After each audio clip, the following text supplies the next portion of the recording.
Suatu hari ada seorang pria yang sedang menyeberang jalan. Di tengah padatnya pengendara yang lewat, pria itu tiba-tiba menghilang. Di sisi lain, seorang siswi bernama Shen Yao mendapatkan telepon dari seseorang yang menyuruhnya untuk segera kabur dari tempatnya. Siswi itu dikejar-kejar oleh sekelompok pria yang tidak dikenal. Ketika siswi itu mulai terdesak, ia diselamatkan oleh seseorang dan menghilang bersamanya. Namun, mereka berdua masih dikejar hingga perkotaan oleh kelompok misterius tersebut. Pria yang bernama Si Gucin ini lalu meletakkan Shen Yao yang sudah ia beri sebuah pelindung dan bertarung melawan kelompok tersebut. Pertarungan mereka bukanlah pertarungan biasa, melainkan pertarungan yang menggunakan kekuatan super. Bahkan mereka bisa terbang dan bertarung di udara.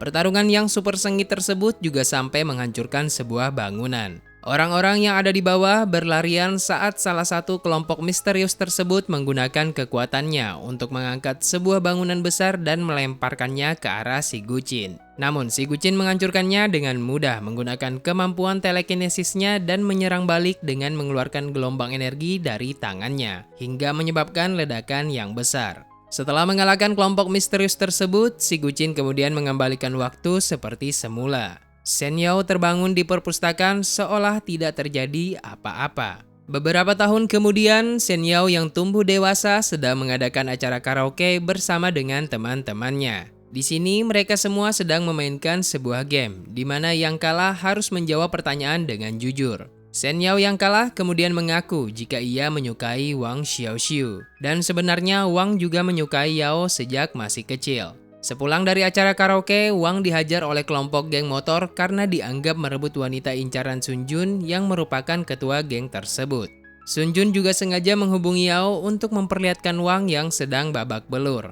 Wang kemudian mencoba melawan dengan membenturkan kepalanya dan menjatuhkan dirinya ke sungai. Wang yang tenggelam cukup dalam tiba-tiba saja melihat adanya cahaya di dasar sungai. Ia pun kemudian mendekati cahaya itu dan melihat sebuah kubus kecil lalu mengambilnya. Namun kubus itu tiba-tiba saja masuk ke dalam tubuh Wang. Ketika Wang sadar, ia sudah berada di sebuah ruang dimensi. Di situ Wang mendengar sebuah suara sistem yang mengatakan jika ia bisa berteleportasi dengan radius 15 meter dengan cara menggambar sebuah pola dan mengirim dirinya ke setiap koordinat yang ditentukan. Dan ternyata ia benar-benar berteleportasi dan muncul di atas sungai. Wang juga melihat Sun Jun dan anak buahnya masih panik mencarinya. Setelah itu, Wang berteleportasi ke ruang kelasnya. Karena bingung, sistem kubus pun memberitahu jika Wang mengaktifkan teleportasi acak secara berturut-turut. Si kubus juga memberitahu jika seseorang akan datang dan Wang harus segera pergi. Saat Wang sudah berada di rumah, Yao menelponnya karena khawatir. Tapi Wang berusaha untuk menenangkannya. Tak lama kemudian, si kubus kembali berinteraksi dengannya dan menarik Wang ke dalam ruang dimensi. Si kubus menjelaskan jika Wang telah terpilih sebagai majikannya dan berjanji akan membantu Wang menjadi raja dunia.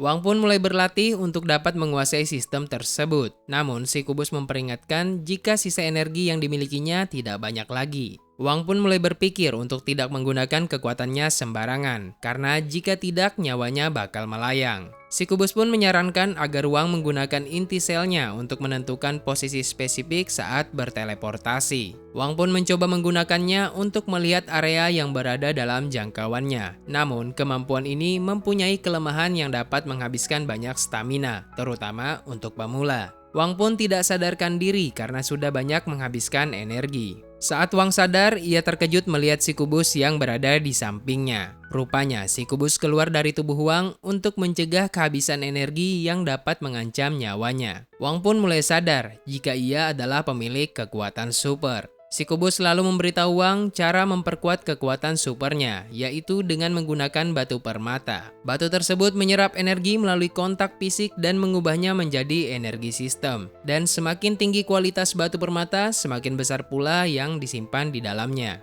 Wang pun berteleportasi sambil membawa sekop ke daerah taman komplek perumahannya dan berhasil menemukan batu permata. Ia lalu masuk ke dalam kubus dan membiarkan sistem menelan permata tersebut. Walaupun batu yang ia temukan hanya permata biasa, Wang merasakan peningkatan kekuatan mengalir ke dalam tubuhnya. Keesokan harinya, Sun Jun bersama dengan anak buahnya mencari Wang di kampus. Namun, Yao menyuruhnya pergi. Melihat Yao yang kesulitan, Wang tidak tinggal diam. Ia berdiri dan memberi peringatan ke Sun Jun. Merasa dirinya ditantang, Sun Jun pun menyuruh Wang menemuinya di lapangan basket. Wang kemudian menemui Sun Jun di lapangan basket. Di sana ada sekitar 13 orang yang harus ia hadapi. Si kubus memperingatkan Wang jika peluang kemenangan hanya 20%. Salah satu anak buah Sun Jun yang berkepala botak maju dengan percaya diri melawan Wang. Namun pada akhirnya si botak kewalahan dan tumbang dihajar Wang. Sun Jun dan anak buahnya terkejut melihat si botak dengan mudah dikalahkan oleh Wang. Karena berhasil mengalahkan si botak, peluang kemenangan Wang meningkat jadi 30%.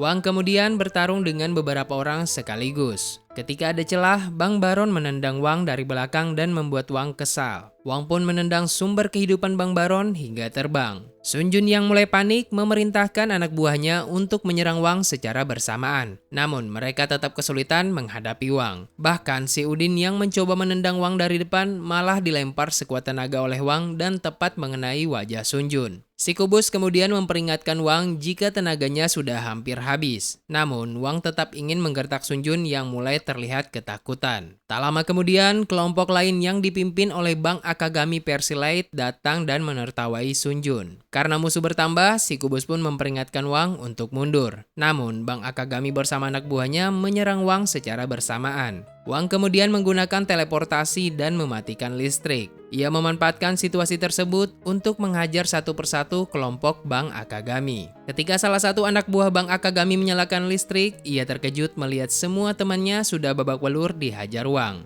Mendengar suara petugas yang datang, Sun Jun diam-diam kabur, namun Wang tidak membiarkannya lolos begitu saja. Wang menyuruh Sun Jun untuk berpura-pura memukulnya saat petugas masuk dan mengakui kesalahannya serta berjanji tidak akan mengganggu Yao lagi. Untuk menjadi lebih kuat dan melindungi orang yang ia cintai, Wang memulai perjalanan mencari batu permata hingga menghabiskan tabungannya untuk membeli peralatan menggali, namun hasilnya nihil. Tak lama kemudian, si kubus memberi informasi jika ia mendeteksi adanya energi permata yang kuat di bawah tanah. Wang pun kemudian berteleportasi ke tempat tersebut. Ia mulai mencari permata di tempat yang ternyata sangat berbahaya. Bahkan ia tak sadar hampir dimakan oleh si Manda, ular milik Orochimaru. Si kubus lalu memberitahu Wang jika ada 12 permata yang terdeteksi di depannya. Wang kemudian berhasil mendapatkan permata pertama. Namun saat ia mencoba mengambil permata lainnya, permata tersebut terjatuh ke air. Wang pun menggunakan kemampuan indranya, tapi ia malah mendeteksi keberadaan si Manda yang berada di sebelahnya.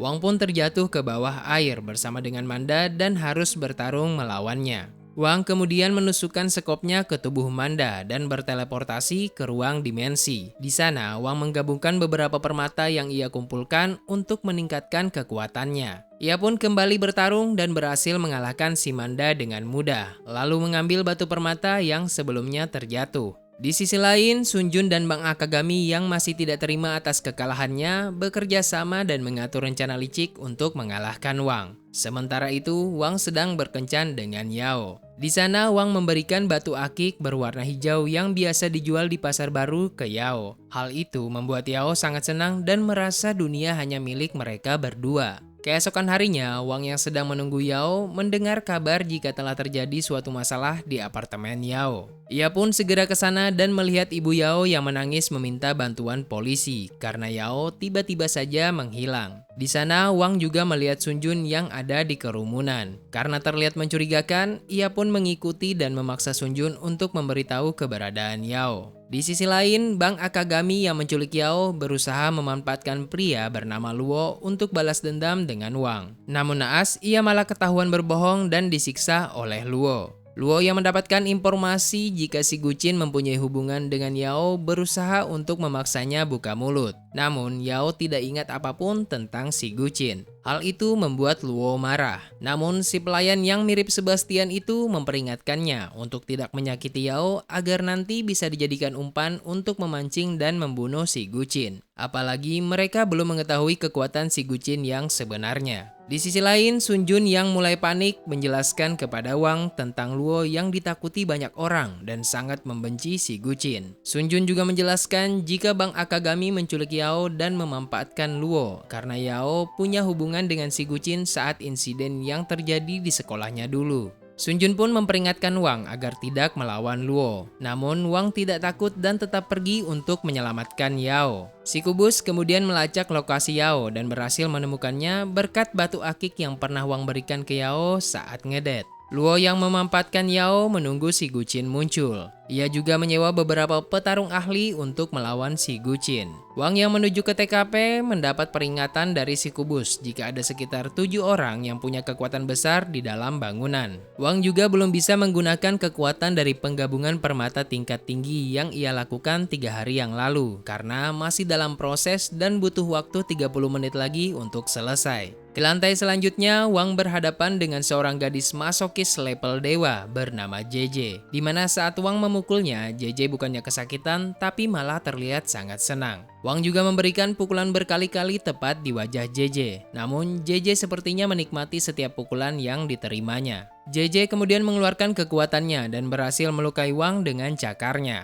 Wang kemudian mengeluarkan sebuah tongkat besi untuk melawan JJ. Namun kecepatan dan kekuatan JJ lebih kuat darinya. Wang mulai terdesak di saat JJ menambah kecepatannya dan menggigit bahunya. JJ yang terlihat sangat menikmati pertarungan membuatnya ingin mengeluarkan perubahan binatangnya. Namun Bang Slamet dengan cepat melemparkan sebuah jarum ke tubuh JJ untuk mencegah perubahan itu. Wang kemudian memanfaatkan kesempatan itu untuk kabur. Namun Bang Slamet tidak membiarkannya lolos begitu saja. Tapi di saat yang sama, Bang Slamet juga harus menjaga JJ agar tidak lepas kendali dan menyuruh Wang untuk segera pergi. Wang yang masih ragu dan tidak percaya menyuruh Bang Slamet untuk mengakui kekalahannya. Namun karena Bang Slamet berasal dari aliansi bela diri, ia tidak boleh mengaku kalah begitu saja. Sebagai gantinya, ia melakukan sumpah darah yang merupakan janji tertinggi seorang kultivator. Di saat Bang Slamet melakukan sumpahnya, Wang malah diam-diam merekamnya dan membuat Bang Slamet seperti sedang dipermainkan. Sementara itu, seorang pria gondrong bernama Cumusan memberitahu Luo jika semua petarung yang ia sewa telah dikalahkan. Hal itu membuatnya panik dan meminta bantuan Cumusan untuk membantunya dengan bayaran yang lebih tinggi. Namun, Cumusan tidak tertarik dengan uang. Ia lebih tertarik dengan orang-orang kuat seperti Wang. Wang yang tiba di lantai atas terlihat kebingungan karena seharusnya masih ada 2 orang lagi yang harus ia hadapi. Namun 1 orang telah menghilang dan hanya tersisa 1 lagi, yaitu Cumusan. Si kubus memberitahu Wang jika kekuatan tempur Cumusan hanya bernilai 7. Namun ketika Cumusan melakukan serangan, Wang tidak dapat menahannya dan membuatnya terlempar. Wang kemudian melemparkan beberapa botol untuk menghambat pergerakan Cumusan. Namun Cumusan menggunakan jimat untuk memperkuat dirinya. Bukan hanya itu, Cumusan juga menggunakan skill dan teknik bertarung di level yang berbeda dengan Wang. Meskipun begitu, Wang tidak mundur dan terus bertarung. Ia menggunakan trik kecil dengan menendang pasir untuk menghambat penglihatan Cumusan dan terus-menerus melakukan serangan. Namun, Cumusan tetap mampu bertarung seimbang dan menghindari serangan yang dilancarkan oleh Wang. Cumusan kemudian menggunakan jimatnya ke tubuh Wang untuk melakukan serangan. Bukan hanya itu, Cumusan juga menggunakan bonekanya untuk menyerang Wang secara brutal.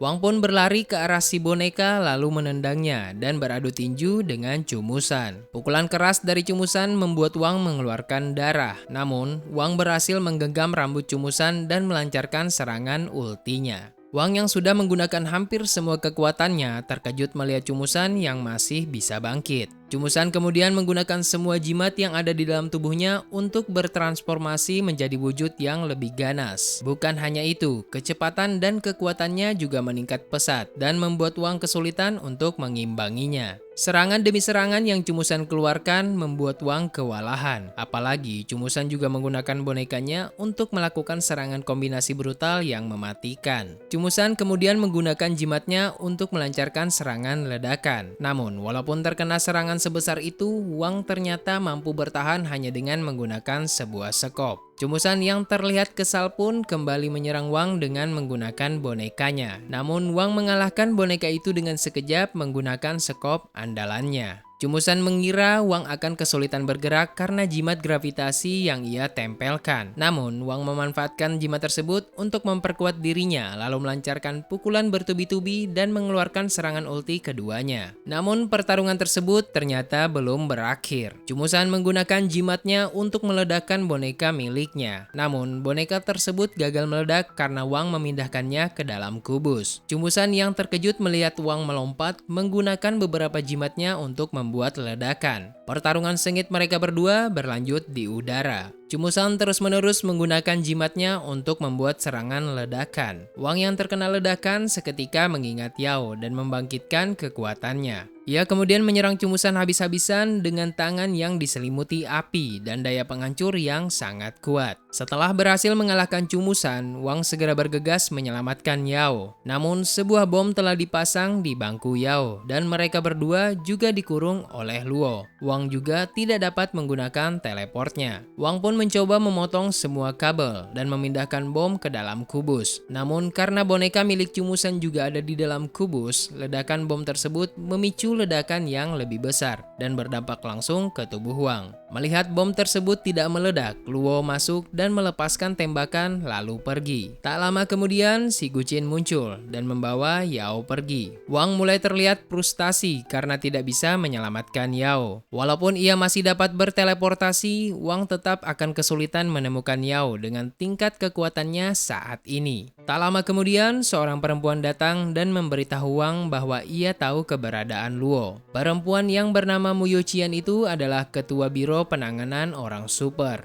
Ia mengajak Wang untuk menjadi salah satu pengawal pribadi Tuan Ucok. Meskipun resikonya tinggi, Wang tidak punya pilihan lain selain menerimanya agar dapat mengumpulkan lebih banyak informasi untuk dapat menyelamatkan Yao. Keesokan harinya, Wang pergi ke sebuah villa mewah untuk mengikuti sebuah tes yang juga diikuti oleh pengguna kekuatan super lainnya. Wang dan peserta lainnya memasuki ruang identifikasi untuk mengikuti tes awal. Di ruangan itu, setiap peserta akan menerima 5 keping chip gratis untuk bermain dan diperbolehkan bermain sepuasnya, hingga mengumpulkan 10 keping chip agar dapat lolos dan mengikuti tes berikutnya. Sebelum mencoba bermain, Wang melakukan pengamatan terlebih dahulu. Dan tak lama kemudian, seorang pria gondrong bernama Gofur mengajak Wang untuk bermain cell game. Wang kemudian mempertaruhkan semua chip miliknya, agar Bang Gofur juga melakukan hal yang sama. Permainan pun dimulai. Seorang dealer cantik mulai melemparkan koin dan menyembunyikan koin di antara 3 gelas, lalu mengubah susunan gelas itu dengan sangat cepat. Di saat Bang Gopur memilih gelas yang kiri, Wang tidak memilih salah satu dari 3 gelas tersebut, melainkan memilih tangan kiri sang dealer. Wang yang memenangkan permainan berhasil mengumpulkan 10 koin chip dan membuatnya lolos tes. Wang dan para peserta yang lolos seleksi berkumpul dan dipertemukan dengan Tuan Ucok. Setelah Tuan Ucok memberi salam dan pergi, Mas Bayu menyampaikan jika setiap orang akan menerima uang senilai 3 juta dan juga akan diberi bonus. Mendengar hal itu, Wang terkejut karena ia hanya menerima 50.000, sedangkan sisanya diambil oleh Mbak Yu selaku manajernya. Setelah itu, Wang dan lainnya ditugaskan untuk pergi ke sebuah acara yang juga dihadiri oleh beberapa orang ternama beserta para pengawalnya. Sebelum acara dimulai, para tamu diajak untuk ikut serta dalam sebuah permainan mematikan, di mana peserta yang berhasil mengambil lonceng yang berada di leher buaya raksasa akan diberi hadiah berupa emas batangan dalam jumlah yang banyak. Para peserta juga hanya boleh menggunakan salah satu senjata yang sudah disediakan. Tak berselang lama, peserta pertama yang mencoba mengambil lonceng itu langsung diterkam sang buaya dalam sekejap. Lalu, peserta kedua memilih tombak sebagai senjatanya. Awalnya, ia terlihat sangat bersemangat dan berhasil melukai sang buaya. Namun, pada akhirnya ia gagal juga. Karena belum ada yang bisa mengalahkan buaya tersebut, pihak panitia dan penyelenggara menambahkan hadiah emas batangan lebih banyak. Tergiur dengan hadiah tersebut, ada 2 peserta yang ingin maju secara bersamaan. Namun, hanya 1 peserta yang diperbolehkan untuk masuk melawan sang buaya. Kedua peserta itu pun harus bertarung, dan tak berselang lama Bang Mehmet langsung menyerang dan memenangkan duel tersebut. Bang Mehmet pun masuk ke dalam kandang dan dalam sekejap membuat kepala buaya tersebut terpenggal. Lonceng emas itu pun berhasil didapatkan dan permainan berlanjut ke tahap berikutnya. Selanjutnya, pihak panitia mengeluarkan seekor binatang buas hasil gabungan kucing dan beruang. Binatang yang bernama Kuber ini adalah hasil dari penelitian perusahaan bioteknologi ternama. Sama seperti sebelumnya, peserta harus mengambil lonceng yang ada di leher binatang tersebut. Pihak panitia juga sudah menyediakan hadiah emas batangan 2 kali lipat lebih banyak dari sebelumnya. Tak berselang lama, seorang peserta bernama Bang Juna memberanikan diri melawan Kuber. Namun, ketika ia mulai menyerang, si Kuber melompat ke arah kaca kandang dan membuat semua tamu panik berlarian. Bang Juna yang merasa diabaikan kembali menyerang. Namun naas, ia tewas diterkam si Kuber. Kuber kemudian mengambil senjata milik almarhum Bang Juna untuk menghancurkan kaca kandang. Si Kuber yang berhasil keluar mulai menyerang salah satu panitia. Namun, para pengurus berhasil melumpuhkannya. Di tengah keributan yang terjadi, Wang merasakan adanya kejanggalan, di mana ada salah satu rekannya yang tidak ada di tempat.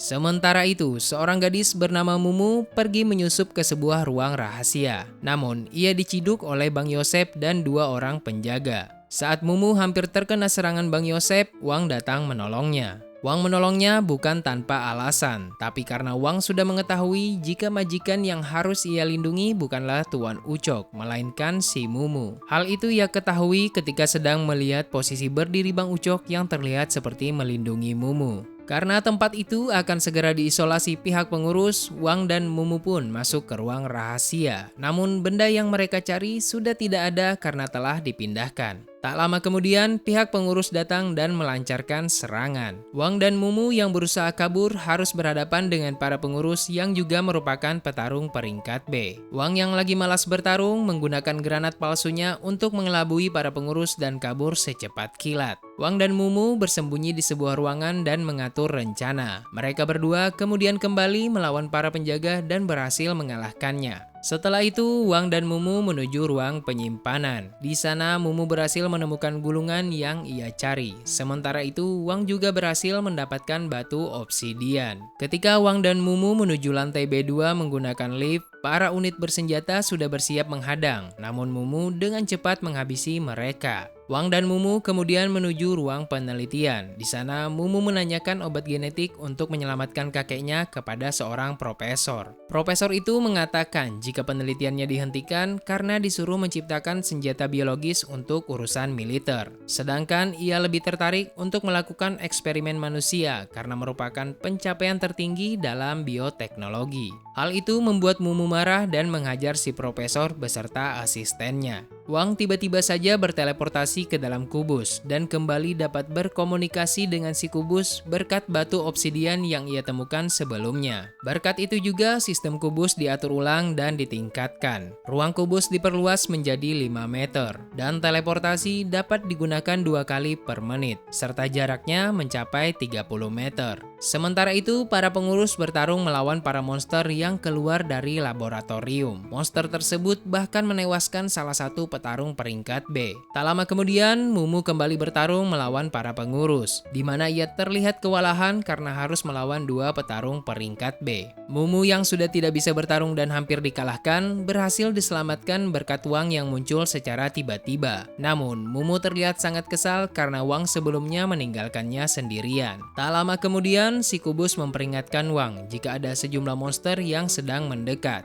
Wang kemudian memanfaatkan situasi tersebut. Ia kabur bersama Mumu menggunakan teleportnya dan membiarkan musuhnya menghadapi monster tersebut. Wang dan Mumu yang berteleportasi ke saluran pembuangan air bertemu dengan seorang pria misterius bernama Laika. Wang tidak menyadari kemunculan Laika karena hawa keberadaannya yang sulit terdeteksi. Si kubus juga memperingatkan Wang jika kekuatan Laika jauh lebih kuat darinya. Wang kemudian melancarkan serangan cepat menggunakan kunai. Namun Laika menahan serangan Wang dengan mudah menggunakan tangannya yang bisa berubah menjadi senjata. Selain itu, Laika juga mampu membengkokkan sendi lengannya ke arah yang berlawanan dan membuatnya sulit terkena serangan. Wang menggunakan teleportnya dan melancarkan serangan kejutan. Namun Laika berhasil menangkap kaki Wang dan membantingnya dengan keras. Wang kemudian menggunakan permata untuk menambah energi ke kunai agar daya serangannya lebih kuat. Namun, selama proses penyatuan, ia tidak bisa menggunakan teleportnya untuk sementara. Melihat situasi yang terjadi, Wang menyuruh Mumu untuk kabur. Ia mencoba mengulur waktu dengan melempar granat untuk menghambat Laika. Namun, ledakan dari granat itu tidak melukai Laika sedikit pun dan membuat mereka berdua semakin terdesak. Wang mencoba memberi perlawanan, namun pukulannya terlalu lemah karena tenaganya sudah hampir habis dan beberapa tulang rusuknya sudah patah. Mumu yang seharusnya sudah pergi, kembali dengan cepat dan melihat Wang sudah tidak berdaya melawan Laika. Mumu menusuk Laika tepat di bagian dada dan berhasil melukainya. Namun, Laika masih sanggup melakukan serangan balik. Tak lama kemudian, si kubus memberitahu Wang jika proses penyatuan gagal dan kunai akan meledak dalam waktu 30 detik. Wang pun dengan cepat berlari dan menusukkan kunai tersebut ke tangan Laika. Laika yang merasa diremehkan melancarkan pukulan yang sangat kuat dan membuat Wang terlempar jauh. Di saat Laika mencabut kunai dari tangannya, sebuah bongkahan es raksasa muncul dan menyelimuti tubuhnya. Karena bongkahan es tersebut tak bertahan lama, Wang dan Mumu pun segera kabur, namun mereka menemui jalan buntu. Laika yang marah besar mengejar Wang dan Mumu dengan kekuatan penuh. Karena tidak punya pilihan lain, Wang mendorong Mumu ke pembuangan air, sementara Wang mengorbankan dirinya menghadapi Laika secara langsung. Beruntung, si kubus dengan cepat menteleportasi Wang ke dalam dimensinya. Beberapa hari kemudian, Wang yang seharusnya berada di sekolah tiba-tiba dibawa ke tempat Mumu. Di sana, Mumu mengajak Wang untuk bergabung dengan ATC, yaitu sebuah pusat pelatihan khusus untuk peserta kejuaraan dunia manusia super. Awalnya, Wang menolak tawaran tersebut. Namun, Mumu berkata jika Wang ikut serta dalam pertandingan, itu akan mempermudah ia mencari Yao. Karena kemungkinan besar turnamen tersebut berhubungan dengan si Guqin. Terlebih lagi, si Guqin adalah juara pada turnamen sebelumnya. Wang pun akhirnya setuju untuk bergabung dengan tim ATC. Nah, akankah Wang berhasil menemukan keberadaan si Guqin dan menyelamatkan Yao?